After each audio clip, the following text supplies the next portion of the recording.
ప్రతి వర్గం అసలు వ్యాపార వాణిజ్యాలలో ఒక నిస్తేజం అలుపుకొని ఉన్నది.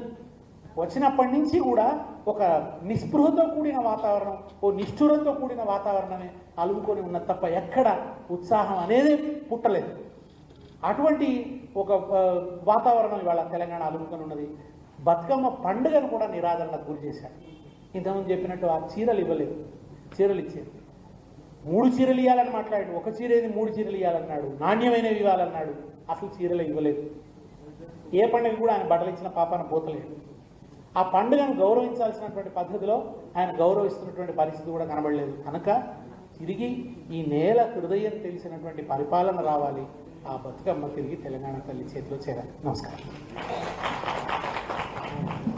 థ్యాంక్ యూ అన్న, చాలా విషయాలు చెప్పారు. నిజంగానే బతుకమ్మ అంటేనే తెలంగాణ ఉద్యమంలో అనేక పోరాట రూపాలు తీసుకొని బతుకమ్మను ఆడినటువంటి రోజులు. ఆనాడు ఆ ఉద్యమ క్రమంలో ఉద్యమకారులని అరెస్ట్ చేసినప్పుడు ఆ పోలీస్ స్టేషన్లో రోజుల తరబడి ఉన్నటువంటి టైంలో అక్కడే మహిళలం అందరం బతుకమ్మ ఆడుకునేది.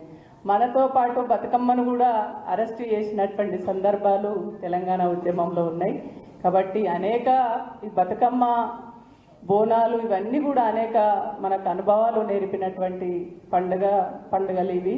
తెలంగాణలో ఉన్నటువంటి పండుగలు, వీటికి ఒక ప్రత్యేకత ఉంది. ఈ సందర్భంగా అక్క సత్యవతి అక్క గారు మాట్లాడవలసిందిగా కోరుతున్నాను.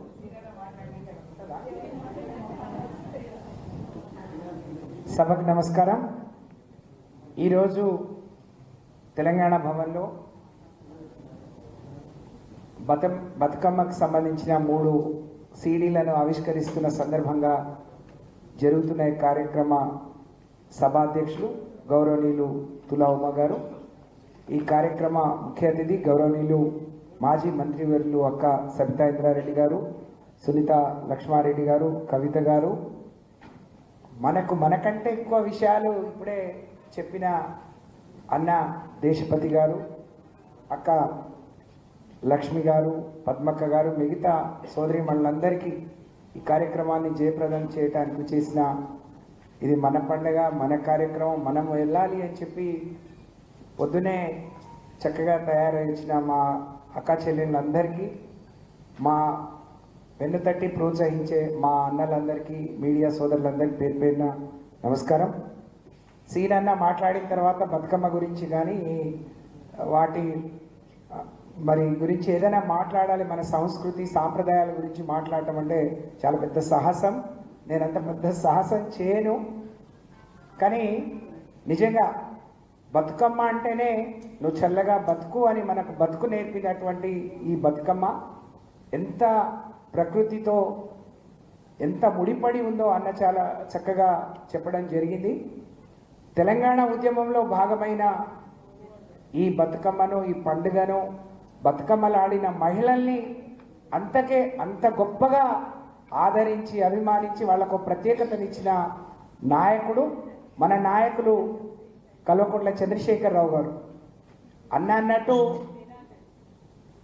తెలంగాణ ఉద్యమంలో ఒక భాగమైన బతుకమ్మలు మా ఆడపిల్లలందరినీ గౌరవించుకోవాలని చెప్పి ఎన్నడూ లేని విధంగా దసరా సెలవులు ఇస్తూనే బతుకమ్మ చీరలు ఇవ్వాలని అనుకున్న తడువుగా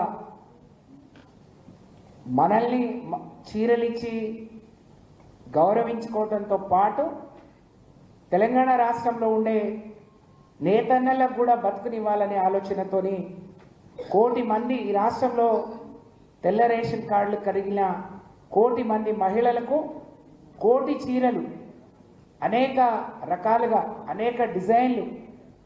రెండోసారి నుంచి మమ్మల్ని అందరినీ పిలిచి రామన్న చూపించేవాడు, ఆడపిల్లలు ఏం కోరుకుంటారు, ఎట్లుంటే బాగుంటుంది అనుకుంటారో చూడండి అని. మనం సామాన్యంగా కట్టుకునే చీరలు 6.5 మీటర్లు ఉంటుంది. కానీ నిజామాబాద్, ఆదిలాబాద్లో కొంతమంది అమ్మలు కట్టుకునే పెద్ద చీరలు 9 గజాల చీరలను కూడా ఆ బతుకమ్మకు ఒక రూపం లేకుండా ఈరోజు రేవంత్ రెడ్డి గారి పాలన సాగుతూ ఉంది. మార్పు అంటే అందరు ఏమనుకున్నారు, మన జీవితాల్లో గొప్ప మార్పు వస్తుంది, ఇంతకంటే ఎక్కువ మార్పు వస్తుంది అనుకున్నారు. కానీ వాళ్ళ బతుకమ్మ, తెలంగాణ తల్లి చేతిలో బతుకమ్మ మార్పు లేకపోతే కొన్ని పథకాల పేరు మార్పు వస్తుంది అనుకోలేదు.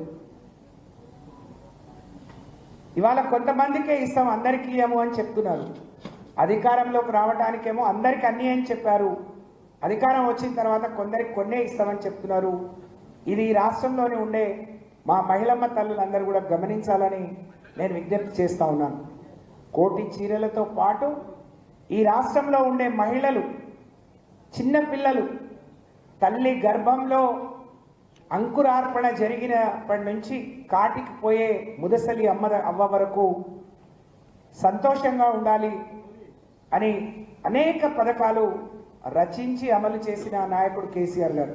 ఒక తల్లి గర్భవతిగా ఉంటే నా బిడ్డ ఏం తింటుందో, మరి ఎలా ఉందో అని చెప్పి ఒక తండ్రి మనసుతో ఆలోచించినట్టు కడుపు నిండా అన్నం పెట్టడం కానీ, తను ఎక్కడో మరి ఒకప్పుడు తండాల్లో గూడాల్లో నాటు వైద్యులు లేకపోతే మంత్రసానుల చేతిలో మరి ప్రసవాలు జరిగి చనిపోయే కాడ నుంచి వాళ్ళు హాస్పిటల్ వైపు పోయే విధంగా కేసీఆర్ కిట్ని తీసుకొచ్చి ఒకప్పుడు 33% ఉన్న ప్రసవాలను 75% తీసుకొచ్చి కేసీఆర్ కిట్ ఇస్తూనే వాళ్లకు అనేక రకాలుగా ఉన్న అంగన్వాడీ లేకపోతే ఆశా వర్కర్ల ద్వారా వాళ్లకు ఎలా ఉండడం ద్వారా వాళ్ళు ఆరోగ్యంగా ఉంటారో చెప్పడానికి ప్రయత్నం చేశారు.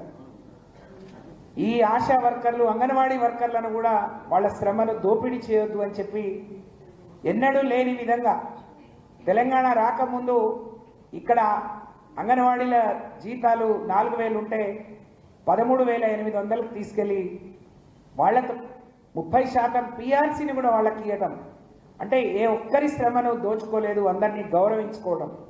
ఒకప్పుడు 200 రూపాయలు ఉండే పెన్షన్ ఒక అవ్వకి ఇస్తే, లేకో వితంతువుకి ఇస్తే, బీడీ కార్మికులకు, ఒంటరి మహిళలకు కూడా ఇచ్చి వాళ్ళు గొప్పగా గౌరవంగా బతకాలని 2,000 రూపాయలు వాళ్ళకి పెన్షన్ వచ్చే విధంగా.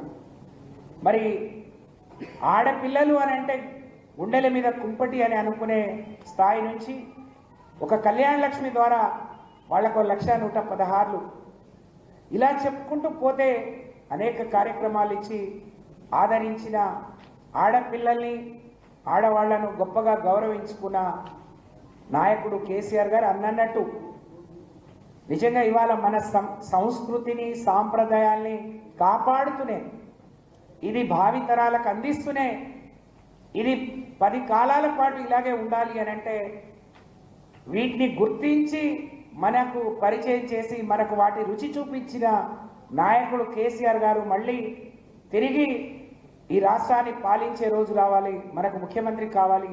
అప్పుడే ఎప్పుడు ఏం జరుగుతుందో అనే ఒక ఆందోళన లేకుండా, ఎప్పుడు ఏది ఉంటుందో ఉండదో అనే ఒక ఆందోళన లేకుండా మరి ఈ రాష్ట్రంలో ఉండే మహిళలు ముందుకు అడుగేసే అవకాశం ఉంటుందని చెప్పి ఈ వేదిక నుంచి నేను ఈ రాష్ట్రంలో ఉండే మహిళా లోకానికి పిలుపునిస్తూ, మరి ఎల్లుండి ఆదివారం రోజు అమావాస్య నుంచి అయ్యే ఎంగిలి పూల బతుకమ్మ నుంచి మొదలయ్యే మరి బతుకమ్మ పండుగని జయప్రదం చేయాల్సిందిగా